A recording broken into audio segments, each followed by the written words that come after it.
안녕하세요. 저는 홀로 키운 딸아이를 결혼시키고 홀가분하게 살고 있는 여자입니다. 돈 번다고 다른 아이들만큼 신경을 못 써줬는데 기특하게도 아이 혼자 잘 자라줘서 지금까지 오게 됐네요. 참 힘든 시간이었습니다. 지금도 마찬가지지만 당시에는 갓 태어난 아이를 데리고 여자 혼자 살아가는 게 정말 힘든 일이었어요. 심지어 제가 그런 상황에 부닥치게 된 것이 모두 악마 같은 인간들 탓이라는 게 더 억울합니다. 하지만 그들은 제값을 받았고 저는 이제야 두 다리 쭉 뻗고 마음 놓고 살 수 있게 되었네요. 이제부터 여러분께 제가 어떤 일을 겪으며 지금에 이르게 되었는지 썰만 구독자분들께 말씀드리고자 합니다. 제가 남편과 처음 만난 것은 대학생 때였어요. 무슨 대단한 스토리가 있었던 건 아니었지만 한창 나이였던 만큼 서로 뜨겁게 사랑했고 대학을 졸업하고 취업한 후에는 서로 결혼까지 약속했습니다. 하지만 사랑은 제 마음대로 시작할 수 있었지만 결혼은 그렇지 않았어요. 문제는 양가 집안 차이였습니다. 남자친구네 집안은 그 지역에서 알아주는 집안이었어요.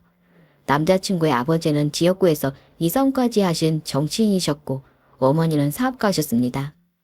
흔히 말해 돈도 많고 권력도 있는 집안이었던 거죠. 반면 저희 집은 평범한 수준보다 조금 아래였습니다. 회사원이셨던 아버지는 은퇴 후에 아파트 경비 일을 하셨고 어머니는 식당에서 일하셨거든요. 두 분 모두 힘든 삶을 살아내시느라 간신히 빌라 한 채 마련하신 것 말고는 다른 노후 준비는 전혀 되어 있지 않으셨습니다. 누가 보더라도 남자친구네 집안이 훨씬 더 나았죠. 연애하는 동안 저는 그 부분을 계속 걱정했어요. 결혼이라는 게 사랑만으로 할 수 있는 일은 아니었으니 나중에 분명 문제가 될 거라고 남자친구에게 이야기했습니다. 하지만 남자친구는 전혀 신경 쓰지 않더라고요. 어차피 결혼한 후에 부모님 도움받으면서 살 것도 아닌데 서로 사랑하기만 하면 됐지 그런 건 아무 문제도 아니라고 이야기했습니다. 그러한 남자친구가 한편으로는 고마웠지만 다른 한편으로는 많이 걱정되기도 했네요. 일어날 일은 결국 일어난다고 하던가요. 결혼할 나이가 가까워지자 우려했던 일이 생기고 말았습니다. 남자친구의 부모님이 절 따로 부르신 거죠. 회사에서 일하고 있는데 모르는 번호로 전화가 오길래 가혹거리며 전화를 받았는데 남자친구의 어머니시더라고요. 그래서 남자친구 몰래 그날 저녁 회사 근처에서 남자친구의 어머니를 만나게 되었습니다. 카페에 들어와서 자리에 앉은 사람들을 두리번거렸는데 정말 딱 한눈에 알아보겠더군요. 차림새 자체는 여성 정장이었지만 누가 봐도 고급스러워 보이는 옷차림을 한 중년 여성이 창가에 앉아 계셨습니다. 굳게 담으니까 찌푸러진 미간을 보니 무슨 이야기를 하러 온 건지 금방 알겠더군요. 저는 자리에 앉기 전 미리 마음의 준비를 해야만 했습니다. 안녕하세요. 처음 뵙겠습니다. 너는 어른이 만나자고 하는데 고작 5분 일찍 나오니 아까부터 기다렸잖아. 죄송합니다. 더 일찍 나오고 싶었는데 회사 퇴근 시간 때문에. 뭐 그런 사과나 파지려고 만나자고 한 건 아니니까 됐다.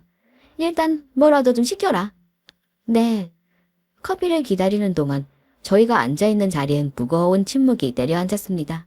어머니가 보자고 했으니 먼저 시작하겠거냐고 기다리고 있었는데 싸늘한 표정으로 한마디도 안 하시더라고요. 그렇게 몇 년 같은 몇 분이 지나고 제 앞에 커피가 놓이자 어머니가 입을 열었습니다.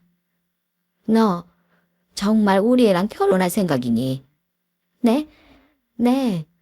아 참나, 너 진짜 웃긴다. 너 우리 집안이 어떤 집안인지 얘기 들었지? 그런데도 네 입에서 결혼 얘기가 나오니. 어머님 집안에 비해서 저희 집안이 많이 기운다는 건 저도 잘 알아요. 사실 저도 그 부분 때문에 고민도 많이 했고요. 하지만 저는 상철씨를 믿기로 했어요. 너 말 잘한다. 뭐? 상철이를 믿어? 네가 정말 상철이를 믿었으면 진작에 헤어졌어야지. 굳이 긴 말 할 것도 없다. 언감생심 너 같은 애가 우리 집안에 어울리기나 한다고 생각하니? 넌 볼 것을 넘봐야지. 찡그린 표정으로 자리에 앉아 있을 때부터 이미 예상했었지만 드라마에서나 들을 법한 대사를 직접 들으니 어질어질 하더라고요. 거기서 뭐라고 대꾸 해봐야 괜히 화만 더 돋을 것 같아서 고개를 숙인 채 입을 꼭 다물고 있었습니다. 그런데 그게 어머니의 화를 더 키운 것 같더라고요. 너 지금 그거 뭐야? 왜 아무 말도 안 해? 정말 끝까지 버티겠다는 거야? 그런 거냐고. 어머님, 솔직히 저도 잘 모르겠어요. 어머님 말씀대로 어머님 집안에 비해 저희 집안이 많이 부족한 건 사실입니다. 하지만 저희 사이가 그렇게 말 몇 마디로 단칼에 자를 수 있는 사이는 아니에요. 처음 만났을 때처럼은 아니지만 저희는 여전히 사랑하고 있습니다. 이렇게 말씀드리면 어떻게 들으실지 모르겠지만 저도 상추 씨 말고 다른 사람과 결혼하는 건 상상해 본 적도 없어요. 결혼을 하겠다고 하는 것도 하지 않겠다고 하는 것도 둘 다 제게는 못할 말이라 그저 솔직한 생각을 털어놓는 것밖에 달리 할 수 있는 일이 없었습니다.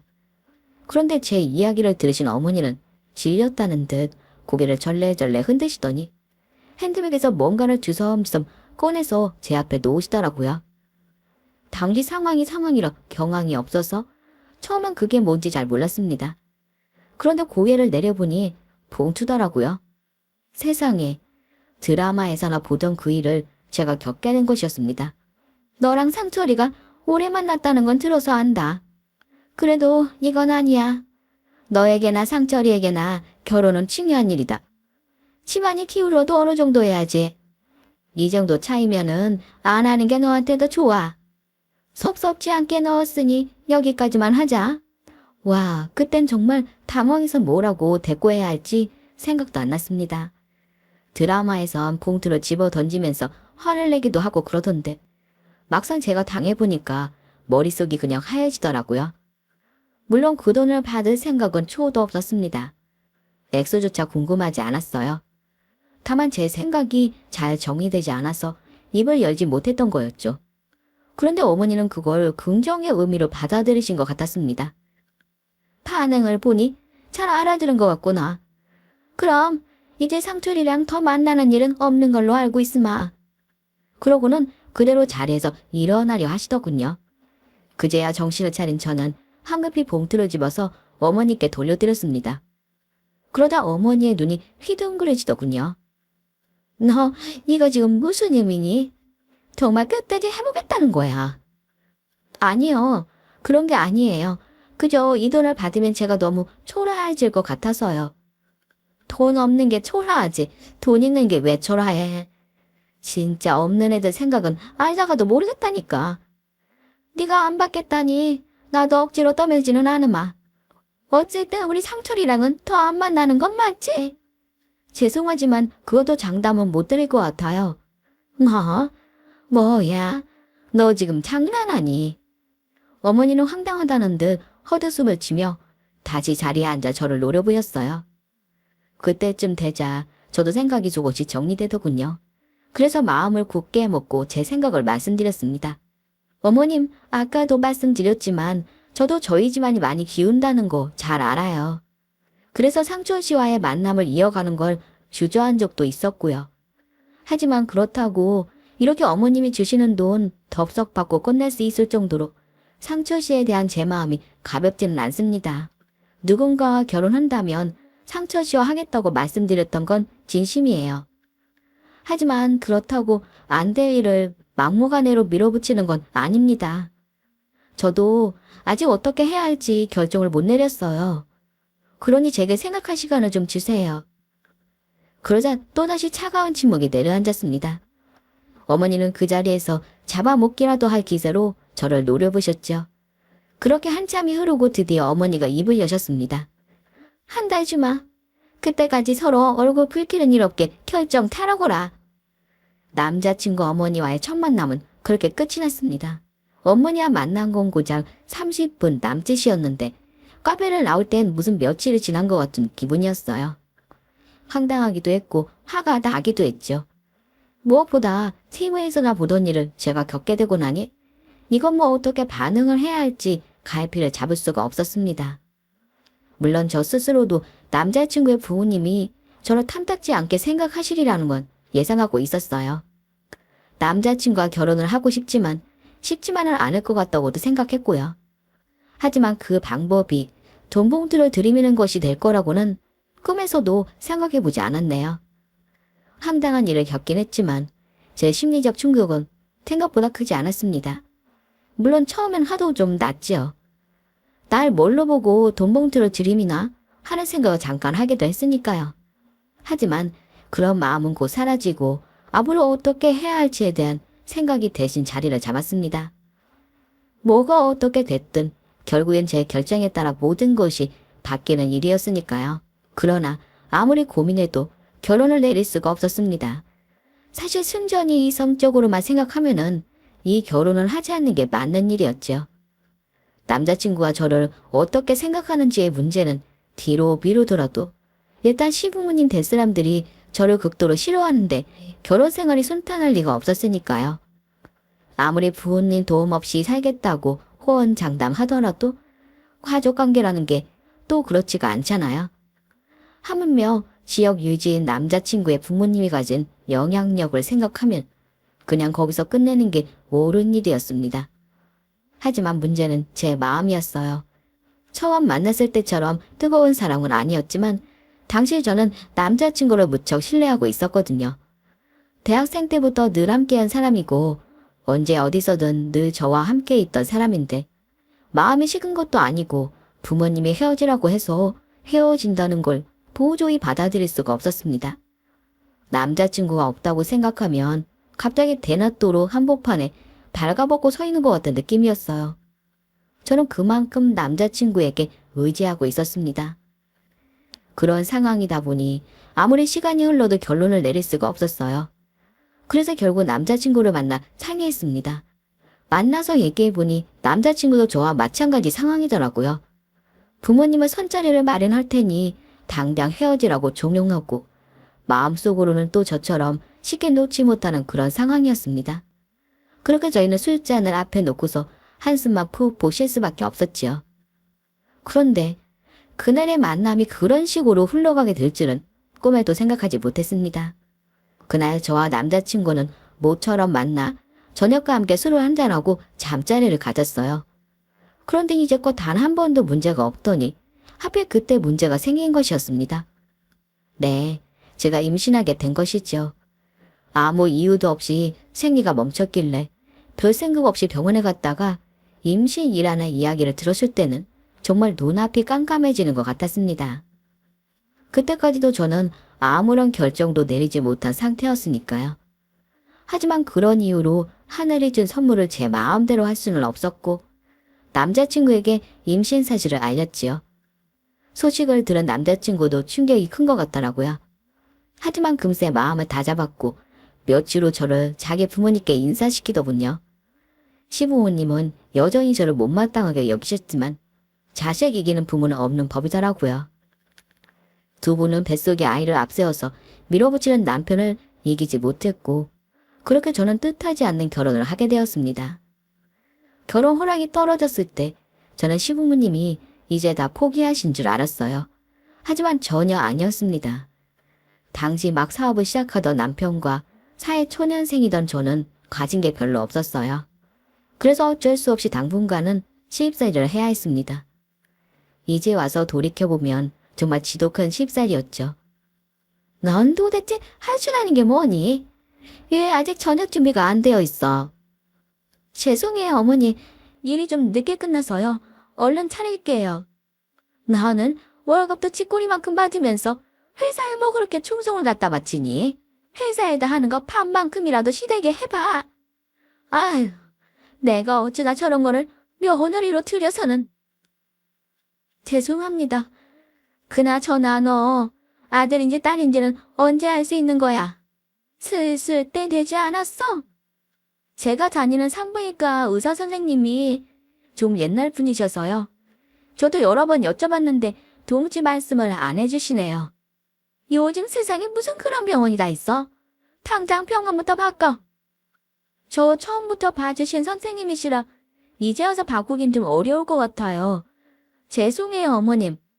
아야, 무슨 말만 하면 죄송. 좀 죄송할 일은 만들지를 말던가. 너 뱃속에 아이 아들 아니기만 해봐. 그 길로 쫓아내버릴 테니까. 그렇습니다. 시모는 제가 자기 손자를 갖고 있을까봐 절 내치지 못하는 것이었어요. 결혼할 때부터 저도 이미 그 사실을 알고 있었죠. 하지만 안타깝게도 제 뱃속의 아이는 딸이었습니다. 이미 산부인과에서 확답을 들은 상태였죠. 그렇다고 덥석 그 얘기를 해버리면 정말로 절 내쫓을 것 같아서 어떻게든 질질 시간을 끌었습니다. 저한테는 모질게 얘기해도 자기 손녀딸을 직접 보게 되면 마음이 달라질 거라고 생각했거든요. 지금 생각해보면 참 바보 같은 생각이었습니다. 그 독한 사람들이 그저 그런 일로 마음을 바꿀 리가 없건만 그때는 순진하게도 시간만 끌면 잘 해결될 거라고 생각했어요. 하지만 시간이 흐르고 아이가 세상에 나오자 그 사람들의 본성이 드러났습니다. 너 내가 미리 얘기했지? 긴 말할 것 없다. 당장 심싸. 어머님, 저 이제 막 아이 낳은 산모예요. 갑자기 어딜 나가라고 하시는 거예요? 누가 미 어머님이야? 상철이 다음 주에 선보기로 했다. 괜히 너 있으면 이래저래 시끄러워지니까 이번 주 안에 나가. 네, 선이요? 제가 이렇게 멀쩡하게 있는데 무슨 선이에요? 뭐? 멀쩡? 너는 기껏 지집에 하나 낳아놓고 멀쩡하다는 소리가 나오니? 상철이 이혼시킬 테니까 그렇게 알아라. 황당했습니다. 딸 낳고 구박받았다는 소리는 많이 들었지만 그것 때문에 이혼이라니 정말 지가 잘 노릇이었습니다. 그래서 곧바로 집안에서 유일한 제 편인 남편을 찾아가 자초지종을 물었습니다. 그런데 시모보다 남편의 대답이 더 과간이더라고요. 자기야, 어머님 말씀 들었어? 우리 보고 이혼하래. 다음 주에 당신 손자리까지 잡아 놓으셨대. 응, 나도 얘기 들었어. 당신 반응이 왜 그래? 당신은 화도 안 나? 일이 이 지경이 됐는데 이제 와서 화내봐야 뭐래. 그러니까 왜 딸을 낳았어? 아들만 낳았으면 이런 문제도 없잖아. 지금 그걸 말이라고 해. 애는 뭐 나 혼자 만들었어. 아, 몰라. 아버지도 어머니도 다 너무 완강하셔. 나도 어쩔 수 없어. 어쩔 수 없다니. 그럼 지금 이혼이라도 하겠다는 거야? 미정아, 나도 나지만은 너 언제까지 이렇게 살려고 그래? 맨날 우리 엄마한테 구박이나 들으면서 살 거야. 정말 평생 그렇게 살 수 있어? 괜히 버티지 말고 이제 그만하자. 내가 이제는 잘 받게 해줄게. 지금 그걸 말이라고 해? 내가 누구 때문에 이 꼴이 됐는데. 그러니까 이제는 넉넉히 준다고 하잖아. 골치 아프니까 얘긴 이제 그만하자. 돌아서서 방을 나가는 남편의 뒷모습을 보는데 온몸에서 힘이 쭉 빠져나가는 것 같았습니다. 한때는 이 세상에서 유일한 내 편이라고 생각했던 남편마저 등을 돌려버리니 더 붙잡고 있을 것도 없더라고요. 그저 막막해서 갓 태어난 아이를 끌어안고 하염없이 눈물만 흘릴 수밖에 없었습니다. 그렇게 저는 짧은 결혼 생활을 허무하게 끝내게 되었습니다. 전 남편의 말과는 다르게 위자료는 별로 많지 않았습니다. 하지만 그걸 붙들고 소송까지 갈 기력이 없었어요. 제가 받은 마음의 상처가 너무나 컸기 때문이었습니다. 1년도 안 되는 짧은 기간 동안 너무나 많은 일들이 있었고 하나같이 아픈 상처를 남긴 탓에 몸도 마음도 엉망진창이었습니다. 마음 같아선 모든 걸 다 내려놓고 싶었죠. 하지만 저는 마음이 약해질 때마다 이를 악물고 버텼습니다. 나쁜 생각이 들 때면 잠자는 아이의 천사 같은 얼굴을 보며 마음의 위안을 찾았어요.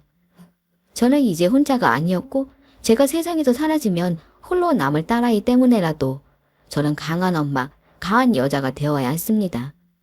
시댁에서 나온 후엔 친정으로 돌아갔어요. 저는 다시 회사에 복직해야 했고 아이를 돌봐줄 사람이 필요했거든요. 그렇게 낮에는 어머니께 아이를 맡기고 회사에 나가고 밤에는 아이를 돌보며 악착같이 살았습니다. 그런 저를 보며 부모님은 저 몰래 한숨과 눈물을 지으셨어요. 그걸 모르지 않았지만 그래도 버텼습니다. 버티고 또 버티다 보면은 언젠가는 저도 행복해질 수 있을 거라고 막연하게 믿었죠. 제가 그렇게 힘들게 사는 동안 전 시댁과 전 남편에게서는 연락 한 번 오지 않았습니다. 처음엔 양육비 때문에라도 몇 번 연락이라도 하더니 1년쯤 지나면서부터는 양육비도 보내지 않고 연락도 끊어버리더군요. 하도 화가 나서 시댁에 찾아갔는데 언제 도망쳤는지 집까지 이사한 상태였습니다. 말 그대로 저와는 연을 끊겠다는 거였어요. 물론 그 동네에서 알만한 사람은 다 아는 집안이라 찾으려면 못 찾을 것도 없었고 전 시모의 사업체도 어디 있는지 알고 있었지만 굳이 찾아가지 않았습니다. 인간 같지 않은 것들과 만나봐야 대화가 될 리도 없었으니까요. 그렇게 시간은 흘렀습니다. 부모님은 날이 갈수록 연로해지셔서 언젠가부터는 집안에서 돈을 버는 거는 저밖에 안 남게 되었지요. 그럴수록 저는 더 회사에 목을 맬 수밖에 없었고 딸아이에게는 자연 소홀할 수밖에 없었습니다. 하지만 딸아이는 제가 신경을 써주지 못했는데도 너무나 반듯하게 잘 자라주었어요. 학원 한번 보내지 못했지만 제가 알아서 좋은 대학교에 입학했고 이후엔 공부에 아르바이트를 병행하며 제가 알아서 대학을 졸업했지요. 로스쿨에 들어갈 때도 제가 알아서 하겠다는 말에 제가 그러지 말라고 억지로 붙잡아서 간신히 학비를 내줄 수 있었습니다. 그렇게 로스쿨을 수석으로 졸업하고 얼마 후엔 검사가 되었고 차차 실력을 쌓더니 지방의 검찰청에서 수석 검사까지 되더군요. 그러던 어느 날이었습니다. 그때가 아마 딸아이가 31살 때였을 거예요. 전부터 만나는 사람이 있다는 건 알고 있었는데 드디어 결혼을 결심했는지 인사하러 오겠다고 하더라고요. 나중에 만나보니 강남에서 꽤 이름 있는 병원의 의사였습니다. 저는 딸아이에게 무엇 하나 해준 것이 없는데 딸아이는 알아서 제 앞가림 다 안고 결혼까지 번듯하게 하는 모습을 보니 대견하고 뿌듯하면서도 다른 한편으로는 여튼 말로 표현하기 힘들 정도로 복잡한 마음이었네요. 딸아이의 결혼은 순조롭게 진행되었습니다. 저희 딸아이가 자기 주장이 좀 강한 편인데도 그쪽 집안에서 저희 딸아이를 너무 예뻐해 주시더라고요. 결혼이라는 게 워낙 복잡하고 어려운 일이라 한 번쯤 잡음이 나올 법도 한데도 한 번도 그런 일 없이 결혼식까지 모든 것이 일사천리로 진행되더군요. 드디어 결혼식 날이 되었습니다. 정작 당사자인 딸아이는 너무나 태연했는데 괜히 제가 마음이 조급해져서 꼭두 새벽부터 안절부절 못하고 있었더니 딸아이가 미리 올 필요 없다면서 전 그렇게 긴장되면 하나 먹으라고 집을 나서면서 청심환을 하나 주더군요. 그래서 그걸 받아 먹고는 잠시 기다렸는데 그만 깜빡 잠이 들고 말았습니다. 한참 뒤에 화들짝 놀라 일어났더니 어느새 미용실 예약 시간이 다 되었더라고요. 그래서 부랴부랴 챙겨서 미용실에 가서 결혼식 준비를 한 뒤 급하게 예식장에 갔습니다. 그때까지만 해도 그저 시간에 늦지 않게 도착해야 한다는 생각에 다른 생각은 하지도 못하고 있었어요. 택시를 타고 헐레벌떡 예식장으로 갔더니 아직 예식까지는 시간이 꽤 남았더라고요. 그래서 다행이라고 생각하며 한숨 돌리려고 예식장 1층으로 내려갔습니다. 잠깐 바람이라도 쐴 생각이었죠. 그런데 예식장 주차장에 맨 고급 승용차 한 대가 서더니 그곳에서 너무나 익숙하지만 다시는 보고 싶지 않은 사람들이 내렸습니다. 그들은 바로 전 시댁 식구들이었죠. 제가 너무 놀라고 황당해서 입만 떡 벌린 채 쳐다봤더니 한복으로 꽃단장을 한 전시모가 두벅두벅 걸어와 제가 말을 걸었습니다. 너는 예나 지금이나 얼빠진 건 한결같구나. 우리 손녀 결혼식장 앞에서 왜 그렇게 얼빠진 얼굴로 서 있어? 어머님이 여긴 어쩐 일이세요? 그 한복은 또 뭐고요? 아니, 그 전에 뭐라고 하셨어요? 손녀. 손녀를 수녀라고 하지. 내가 뭐 틀린 말했니? 아들이 아니라고 강제로 이혼시켜놓고 그 후에 30년 동안 찾아오기는커녕 연락 한 번 없던 인간이 난데없이 들이닥쳐서는 손녀니 뭐니 하는 꼴을 보니까 이제는 황당함을 넘어서 분노가 치밀어 올랐습니다. 그렇게 생각하신 분이 30년 동안 코빼기 한번 안 비치셨어요? 손녀요? 저희 딸한테는 할머니 같은 거 없어요. 얼굴 한번 못 본 사람을 어떻게 할머니라고 하겠어요? 저는 일부러 더 당당하게 가슴을 펴며 대들었습니다. 이 지긋지긋한 인간들한테 언제까지 당하고만 살 수는 없겠더라고요. 제가 전과는 달라진 모습을 보이자 전시모도 조금은 놀란 눈치였습니다. 어머, 얘 좀 봐. 그래도 30년 전 지나니까 너 같은 애도 뭔가 달라지기는 하는구나. 뭐, 됐다. 어차피 너 보러 온 건 아니니까. 그렇게 멍하니 서 있지 말고 검사 손녀한테 안내하거라. 말씀드렸잖아요. 우리 딸한테는 할머니 같은 거 없다고요. 이게 보자 보자 하니까 왜 할머니가 없어? 내가 이렇게 눈을 시퍼렇게 뜨고 있는데. 언제 한번 할머니 노릇 제대로 하신 적 있으세요? 연락은커녕 양육비 한번 제대로 보낸 적 없으면서 할머니는 무슨 할머니예요? 지금 이러시는 거 우리 딸이 검사라서 그러시는 거죠. 우리 딸이 그쪽 지방이나 엮이는 일은 절대로 없을 테니 꿈 깨세요. 저는 다른 사람들 들으라고 일부러 바락바락 악을 쓰며 그 인간들을 막아섰습니다. 그렇게 사람을 쫓아내놓고 딸이 검사가 됐다니까 이제 와서 할머니 행세하면서 콩고물을 주워 먹으려는 인간들을 절대로 결혼식장에 들여보낼 수 없었습니다. 제가 소리를 지르며 식장 앞을 막아서자 하나둘씩 들어오던 사람들의 시선에 쏠리기 시작했습니다. 옳다구나 싶었어요. 아무래도 사람들의 이목이 집중되면은 허튼 짓은 못할 거라고 생각했거든요. 하지만 그 인간들은 부끄러움 따위는 모르는 철면피였습니다. 전심과 전 남편은 성큼성큼 제게 다가오더니 우악스런 손으로 절 밀쳐내며 식당으로 들어가려고 했어요. 저는 어떻게든 그들을 막으려고 바지가랑이까지 붙들고 늘어졌죠. 순식간에 예식장 앞은 아수라장이 되었습니다. 이게 정말 미쳤나? 내가 내 손녀 보러 가겠다는데 네가 왜 막아? 30년 동안 나 몰라라 해놓고는 이제 와서 생색을 내겠다고? 안 돼. 절대 못 들어가. 상황이 그쯤 되자 식당으로 들어오려던 사람들은 저희를 빙 둘러싸고 무슨 일인지 구경하기 시작했습니다. 아름답고 행복해야 할 딸아이의 결혼식이 엉망이 되어가고 있었지만 그 인간들만큼은 절대로 들여보낼 수가 없었어요. 그런데 그때 딸아이의 목소리가 들렸습니다. 엄마가 그 사람들 붙잡을 필요 없어요. 그냥 내버려 두세요. 딸아이의 말에 덩달아 기세가 오른 전신모가 목소리를 높였습니다. 이거 봐라. 우리 손녀는 저렇게 생각이 바른데 너는 어떻게 30년이 지났는데도 예전 그대로니? 이래서 집안이 칭의하다니까. 전시모는 제 손을 뿌리치고 가식으로 뒤덮인 표정으로 손녀에게 다가갔습니다. 하지만 돌아온 것은 딸아이의 싸늘한 목소리였죠.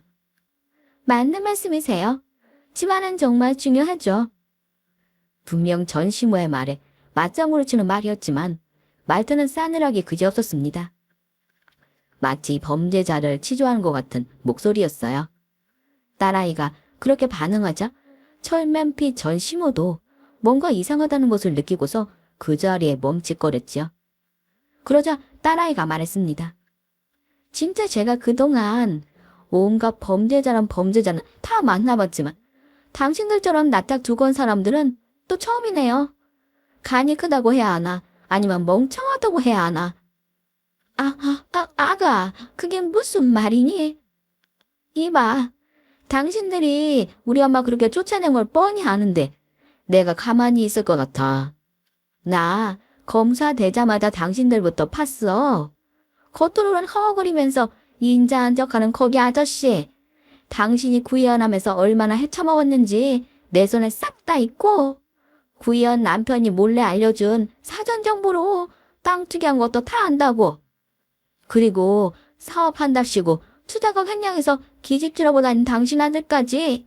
안 그래도 결혼식 끝나자마자 엄마 선물 삼아 죄다 잡아넣으려고 했는데 제발로 찾아와줘서 고맙네. 딸아이는 예쁜 순백의 드레스를 차려입고 있었지만 표정과 말투는 지옥의 재판관이었습니다. 한마디 한마디가 마치 송곳처럼 사람의 가슴을 후벼파는 것 같았죠. 자신들의 죄를 고발하는 딸아이의 말에 마치 혼주처럼 당당하던 전시모가 사색이 된 얼굴로 말했습니다. 아가, 그게 무슨 말이니? 너 지금 그냥 하는 말이지? 응. 하늘의 맹세건데 우린 그런 적 결코 없다. 설마 손녀가 할미를 보호하겠다는 거니? 부고 같은 소리 하네. 이봐, 아줌마. 내가 지금 거짓말하는 것 같아? 당신들이 지은 죄는 이미 전부 파악했어. 증거도 다 확보했고. 얘야, 아소라. 아무리 세상이 편했어도 가족끼리 그러는 거 아니다. 우리가 널 얼마나 끔찍히 생각하는데. 네가 어떻게 세상에 나왔는데. 하하, 진짜 어이가 없네. 그래, 생물학적으로 저 사람이 내 아버지가 맞긴 맞지. 근데 뭐, 저 사람이 언제 아버지 노릇 한번 한 적 있어? 생일 한번 챙긴 적 없고 연락 한번 한 적이 없으면서 뭐? 가족? 가족이라고 생각했으면 우리 엄마랑 그렇게 내치지 말았어야지. 그리고 당신들이 지은 죄는 별개야. 제주의 놈들 잡아다 벌 주는 게 내일이고. 딸아이가 서슬퍼런 눈으로 소리치자 그제야 딸아이가 진심이라는 것을 눈치챈 전시대 식구들은 주춤주춤 뒤로 물러서기 시작했습니다. 상황이 좋지 않게 흘러가니 꽁무니를 빼려는 것이었죠. 하지만 이미 오고 가는 대화를 통해서 얼추 상황을 파악한 주변 사람들이 그들의 길목을 막았고 그러는 사이 딸아이가 미리 부른 경찰들이 들이닥쳐 전 시댁 식구들을 체포했죠. 죄를 지어 수갑을 차고 끌려가는 와중에도 전 시모는 세상 억울하다는 듯 고래고래 소리를 질렀고 전 시부는 내가 누군지 아냐는 뻔한 레퍼토리를 내뱉으며 정찰을 위협했습니다. 줏대 없는 전 남편만 잔뜩 겁을 먹고 웅꿀인 채 끌려갔죠. 그렇게 전 시댁 식구들이 끌려나가자 저도 모르게 다리에 힘이 풀리더군요. 그래서 잠시 앉았더니 딸아이가 절 붙들고 말했습니다. 미리 말 안 해서 미안해 엄마. 다 잡아들인 후에 얘기하려고 했는데 결혼식장에 찾아올 줄은 몰랐네. 아니다. 잘했다. 잘했어. 여태껏 딸아이가 제 아빠나 할머니, 할아버지에 관해 부른 적이 없어서 그냥 없는 셈 치고 사는가 보다 했습니다. 하지만 저 못지않게 딸아이에게도 시댁의 만행이 큰 상처로 남아있었던 것이죠. 그래서 검사라는 직업도 선택한 것이었고요. 어쨌든 전 시댁 식구들이 경찰에 체포되면서 소동은 마무리되었습니다. 이후 결혼식은 모두의 축복 속에 무사히 마무리되었지요. 하지만 전 시댁 식구들에게는 그때부터 지옥의 시작이었습니다. 나중에 알고 보니 그렇게 자랑하던 그 집안이 사실은 범죄에 의해 세워진 거였더라고요. 구의원에 당선된 것부터가 사람들에게 돈을 뿌려서 된 것이었고 의원이 된 후에는 그 권력을 부동산 투자에 이용해서 재산을 불린 것이었습니다. 전 남편도 사업을 한답시고 집안 사람들의 돈을 투자 명목을 끌어다 놓고는 계집질에 빠져 죄다 탕진하고 있었고요. 정치인 남편의 사업가 아내와 아들, 겉보기엔 너무나 그럴듯해 보이는 집안이었지만 사실은 그저 범죄자 집안일 뿐이었네요. 딸아이는 신혼여행까지 미루며 그 집안 사람들의 재판을 진행했고 판결이 떨어진 후에 뒤늦게 신혼여행을 떠났습니다. 저는 딸아이를 출가시키고 지금은 연로하신 부모님을 모시고 살고 있죠.